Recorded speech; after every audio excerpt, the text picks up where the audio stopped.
C'est une Je accusation. dis simplement que vous avez une chroniqueuse autour de cette table qui vient de tenir des propos inqualifiables qui sont, selon moi, je ne vais pas porter d'accusation de ce point de vue-là, Il faut mais selon expliquer. moi, qui relève de la loi pénale. Rima Hassan au STU, l'eurodéputé France Insoumise, ouvertement hostile à Israël, a tenté d'entrer sur le territoire israélien avant d'être immédiatement renvoyé par les autorités. Bienvenue sur Jazz Polémique, aujourd'hui une nouvelle vidéo actu dans laquelle on va parler de la séquence hallucinante qui s'est passée hier matin sur RMC, dans laquelle un avocat a dû changer de prénom pour pouvoir passer à l'antenne et recadrer Barbara Lefebvre. On parlera également de Rima Hassan qui est allée en Israël et qui a été arrêtée directement à l'aéroport. Et on finira avec une affaire sordide de pédocriminalité. Mais pour commencer, je voulais vous montrer une séquence de Mohamed Bouafsi, un journaliste qui officie sur la 5 et qui a fait un documentaire sur la banlieue. Jusqu'ici, tout va bien. Sauf que pour en faire la promotion, il a repris un sketch de Malik Bentala, quoi. Mon grand-père est arrivé en France juste après la Seconde Guerre mondiale. Il est arrivé à l'âge de 20 ans environ. Il a travaillé dans les mines de sel, les mines à Chamonix. Et il me racontait souvent, juste avant son décès, j'ai pu échanger longuement avec lui sur son arrivée en France et il me disait... Les rues, elles n'étaient pas pavées d'or, elles n'étaient pas pavées du tout et on comptait sur nous pour les paver. Il marchait tous les jours, 12 km pour aller dans ces mines, pour travailler, pour... Toutes ces valeurs de paix, de respect, d'ouverture, parce que mon père est un immigré algérien qui arrive en France dans les années 60, et en venant en France, il pensait vraiment trouver un Eldorado. Pour lui, la France était un pays où les rues étaient pavées d'or. Et quand il arrive en France, il s'est rendu compte de 3 choses. La première chose, c'était que les rues n'étaient pas pavées d'or. La deuxième chose, c'était que les rues n'étaient pas pavées du tout. Et la troisième chose, c'était qu'on comptait sur lui pour paver. Je trouve que Mohamed Bouafsi s'enfonce de plus en plus. Déjà qu'il n'avait absolument rien dit. Lorsque dans la même émission était passé Marouane Ben Lazar, rappelez-vous l'humoriste avec une barbe et un bonnet, et que par la suite il a été interdit d'antenne alors qu'il est producteur de cette émission. Mais là c'est le pompon. Bref, passons à une autre séquence où aujourd'hui, de plus en plus dans les médias, on n'attaque plus les étrangers, on attaque les Français d'origine étrangère. Il y a la question de la soumission vis-à-vis du peuple algérien également, qui prend le pouvoir de plus en plus et des personnes qui sont d'origine algérienne en France. Moi, je vais vous dire une chose. Lorsque vous êtes dans une période très mondialisée, comme aujourd'hui, on peut prendre un avion, on se déplace, on arrive dans un pays, on part, on s'installe, il faudrait peut-être remettre en question également la question du droit de vote par rapport à l'appartenance à une nationalité. Non, mais c'est une blague. Non, mais vous rigolez si ou quoi? Non, je rigole pas du tout. Je voudrais terminer mon propos par ailleurs. La plus grande diaspora en France, c'est les Algériens. C'est les Algériens. Non, la plus grande diaspora en France, c'est les Français, madame. Voilà toute l'hypocrisie. Je vous montrais hier Nicolas Metzdorf en Nouvelle-Calédonie qui ne voulait pas qu'on appelle les Kanaks les peuples premiers parce que ça voudrait dire qu'ils seraient le peuple second. Mais par contre, en métropole, on a les identitaires qui nous disent qu'on devrait faire 2 catégories de Français. Ceux qui ne peuvent pas voter parce qu'ils ont une origine étrangère et les Français de souche qui, eux, pourraient voter. Bref, passons à la société des journalistes de RMC qui, logiquement, sont du même avis que les téléspectateurs, c'est-à-dire qu'ils ne comprennent pas pourquoi Barbara Lefebvre est toujours à l'antenne. Alors ils ont fait un communiqué dans lequel ils rappellent les propos de Barbara Lefebvre, les propos odieux, et ensuite ils déclarent ceci. La SDJ de RMC a alors interpellé la direction pour lui demander de réagir face à cette déclaration qui peut s'apparenter à une apologie d'un crime contre l'humanité. Après avoir pris ses distances avec ses propos dans un tweet samedi, la direction a fait le choix de maintenir Barbara Lefebvre à l'antenne tout en la convoquant pour lui rappeler ses obligations. Ce lundi, Barbara Lefebvre a cru bon d'assumer ses propos et de les justifier au micro de RMC. La SDJ considère que la liberté d'expression est fondamentale et constitue l'ADN de RMC. Les chroniqueurs ont le droit d'avoir des opinions tranchées et de les défendre à l'antenne. C'est la raison d'être des talks et des émissions de débat comme les grandes gueules. Néanmoins, ces droits s'accompagnent de devoirs parmi lesquels le respect de la loi et de la dignité humaine, ainsi que l'interdiction de propager des fausses informations et de nourrir la haine et les préjugés. La SDJ considère que Barbara Lefebvre n'a pas respecté ses devoirs et n'est plus digne d'avoir sa place devant un micro RMC. Si la SDJ salue la volonté de la direction de mettre en place une charte de bonne conduite pour les chroniqueurs, elle regrette le maintien à l'antenne de Barbara Lefebvre, décision qui n'est d'ailleurs pas comprise par une partie importante de nos auditeurs. Les appels au boycott se multiplient. Voilà. Donc contre toute attente, face au boycott, RMC décide de maintenir Barbara Lefebvre à l'antenne.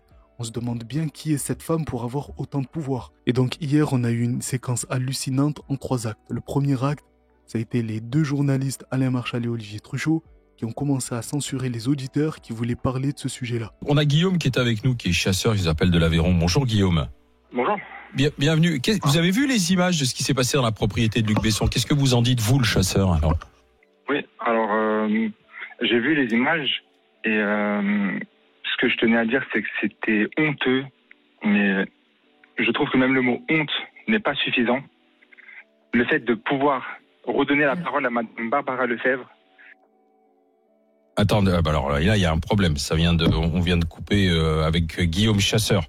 Bon, désolé. Ouais, il n'est pas d'accord avec les gentils chasses. Bah oui, désolé. Hein. Ouais, non, mais en fait, on peut aussi aborder ces questions sans excès, c'est-à-dire que on peut ça que la à la chasse fois est légale. trouver ce qui s'est passé dans la propriété du Besson insupportable et en même temps ne pas être anti-chat. La chasse est légale. Voilà, la chasse est légale. Le second acte, c'est qu'un avocat, face à ça, a décidé d'appeler lui-même avec son vrai prénom qui est Rachid. On ne l'a pas rappelé. Il a décidé ensuite d'appeler sous un faux nom Louis, et cette fois-ci on l'a rappelé. Est-ce que ça vous rappelle pas l'histoire de Iman, l'infirmière, qui a dû changer de prénom pour pouvoir passer dans l'émission d'Hanouna? Je voudrais dire un mot parce que j'étais un peu choqué, mais vous allez peut-être me couper comme l'auditeur précédent. Tout à l'heure, vous l'avez coupé parce qu'il a commencé à parler de Barbara Lefebvre. Alors, je vais vous dire, je suis extrêmement choqué de cette censure que vous mettez en place. Je suis un auditeur de longue date des Grandes Gueules. D'ailleurs, je dois vous dire que je m'appelle pas Louis, je m'appelle Rachid, je suis avocat. Je m'appelle Rachid Madid, avocat au barreau de Paris. Et par ailleurs, je dois vous dire que j'ai appelé tout à l'heure sous mon vrai nom, et que vous ne m'avez pas rappelé. Je trouve ça un peu curieux. Je m'appelle désormais Louis, je passe à l'antenne, c'est formidable. Juste pour vous dire que attendez, je comprends pas ce que vous nous dites. Attendez, qu'est-ce que vous dites? Attendez, Louis, Rachid, je sais pas comment vous appelez. Attendez, stop. Oui, je vous écoute. Stop, Rachid. Non, parce que là, vous portez des accusations. Je sais pas si on doit vous appeler Louis ou Rachid, mais Rachid, donc visiblement. Rachid, ça ira très bien. Vous dites quand vous appelez Standard et que vous appelez Rachid, on vous prend pas, c'est ça? Alors, je dis pas que c'est la raison pour laquelle vous m'avez pas pris, évidemment.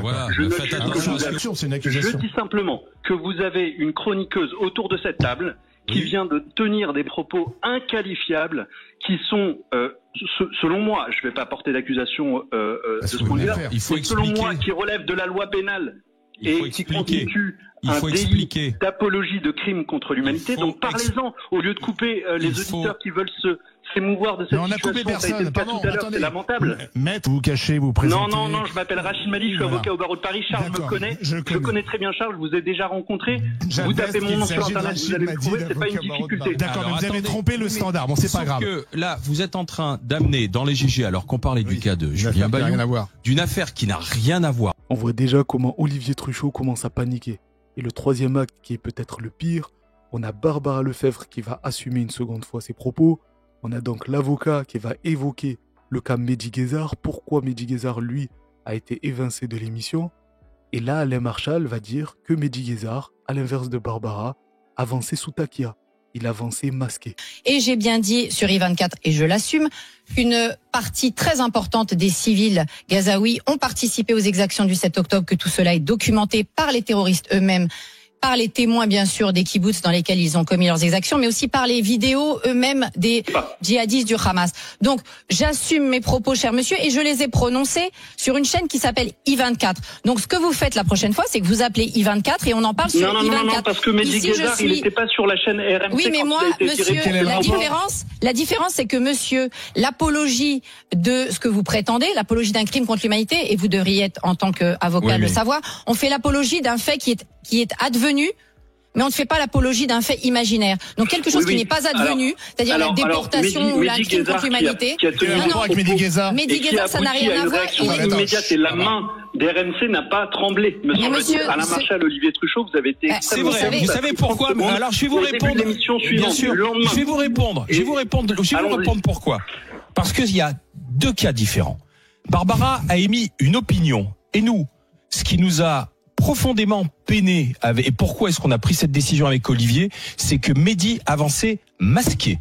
Et qu'au moment où il tient ses propos, derrière, on découvre qu'il devient le porte-parole officiel de la campagne présidentielle du président Tebboune. Voilà la différence. Non, Louis, vous êtes avocat, vous savez que les cas sont à différencier. Cher Rachid, ça fait depuis 2002 que je m'exprime dans les médias sur la question de la montée de l'islamisme et de l'antisémitisme. Donc croyez bien, je ne me cache pas. Par ça, simplement que il y a des êtres humains, en fait, qui sont victimes d'une guerre, que ce soit de part et d'autre. Il n'y a pas des victimes plus légitimes que d'autres. Et quand vous venez dire que toute une population doit être déplacée, oui, déplacée. Et en quoi est-ce que c'est un crime contre l'humanité? Un crime contre Très bien. Et ben donc vous irez accuser M. Trump, déposer plainte contre M. Trump dans ce cas. Ça relève ou pas de la loi pénale. Eh ben on verra. Rendez-vous au tribunal, monsieur. Rendez-vous au tribunal. Louis Rachid, parce que c'est Louis pour 32-16 et Rachid quand il était à l'antenne. Voilà, on va arrêter là. La mise au point de Barbara Lefebvre est arrivée. Je vous invite à aller voir cette séquence dans son entièreté qui fait à peu près 8 minutes, dans laquelle on voit Olivier Truchot et Alain Marchal défendre Barbara Lefebvre bec et ongle. C'est incompréhensible la manière dont RMC se met en porte-à-faux, risquant le boycott, pour défendre une simple chroniqueuse. C'est très bizarre. Et je voudrais répondre à Barbara Lefebvre qui déclare ne pas avancer masquée. Pourtant, on a quelques séquences où on la voit apparaître dans des lobbies pro-israéliens, pro-Netanyahou presque, où elle déclare par exemple mener une guerre idéologique. Parce que depuis le premier jour, on le dit, pour justement gagner cette guerre idéologique vis-à-vis de nos adversaires, c'est pas la peine. Mais hélas, de toute cette population française, juive et non juive, qui pour l'instant n'a pas encore décidé de s'exprimer bruyamment pour dire que la situation est gravissime. La situation, elle est gravissime en Israël, mais ça peut paraître paradoxal et je pense qu'on le ressent tous inconsciemment. En France, elle est encore plus gravissime parce qu'en Israël, ils savent le danger. En France, on a encore l'impression que beaucoup de gens ignorent le danger. Voilà, donc ils ont viré Anas Kazib et Mehdi Guézard en même pas 48 heures, mais par contre Barbara Lefebvre, ils la défendent envers et contre tout. Et je le répète à chaque fois, mais ça participe à l'impunité sioniste en France. Aujourd'hui, on a des sionistes dans la rue qui attaquent des touristes en France, tout simplement parce qu'ils portent un kéfier. Regardez. Vous parlez français? Where are you from? Spain. And what? Do you support Hamas?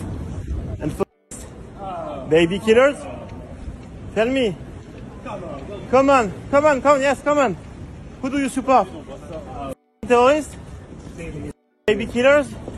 Is that what you support? You know what? You're not welcome in France. You fucking terrorist support.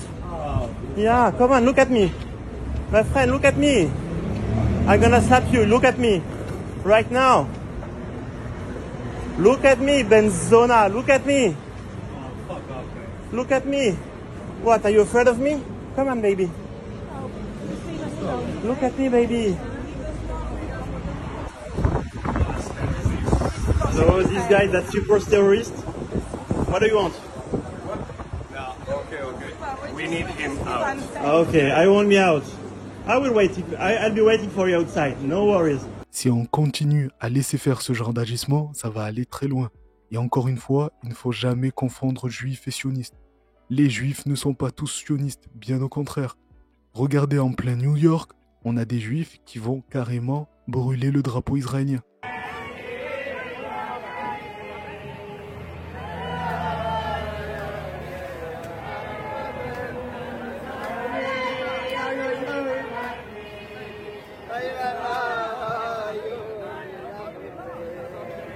Jamais ce genre d'images passeront à la télévision française.